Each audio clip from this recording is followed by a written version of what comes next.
County. At the top tonight, we are hearing reaction to the city's plan to redevelop and upgrade several parks in the northside neighborhoods impacted by the construction of the new Harbor Bridge, those being the Hillcrest and Washington Coles neighborhoods. Now, the plans include building another park at the site of what was once the Booker T. Washington Elementary School to serve as an entryway to the walking and biking trail that will lead up and continue onto the new bridge. Our Bill Churchwell reports.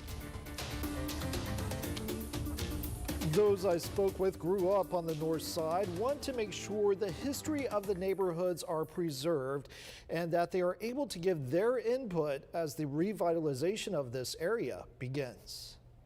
I know these two neighborhoods like the back of my hand. Lamont Taylor says it's refreshing to know progress could be on the way. He grew up here in the Hillcrest and Washington Coles area, once filled with rich history for the predominantly black neighborhoods. We've waited 8 years and here we are, still waiting. He is cautiously optimistic about the city's plan to build or upgrade parks in the area. It begins with the addition of the Washington Coles Park on the grounds of what was once Booker T. Washington Elementary School, the school he attended. Normally what you render don't always come to fruition, so we're going to make sure that we have some input. You can still see the steps of what was once the old school here at the corner of Lobo and Sam Rankin. The proposed park will serve as an entryway to the walking and biking trails that lead to the new bridge. I don't know.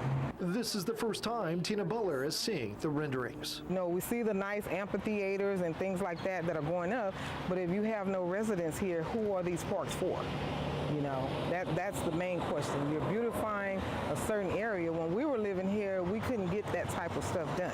Through a series of crosswalks, that park would then be connected to the new TC Ayers Park. That one was torn down to make room for the bridge project. Butler says it is important for those who know the area best to have their voices heard. If the city is listening, we would love to be involved. Ben Garza Park also has been targeted for improvements, as well as H.J. Williams Park, which sits here between two grave sites at Nueces Street and Kinney Avenue.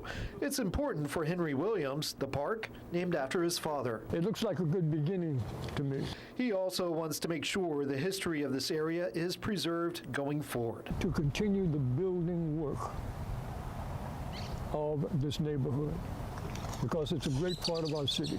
The cost to do all of this is $14.3 million. The city says it will move forward with community engagement sessions to get their input on the plans. Bill Churchwell, 3 News. All right, thank you, Bill.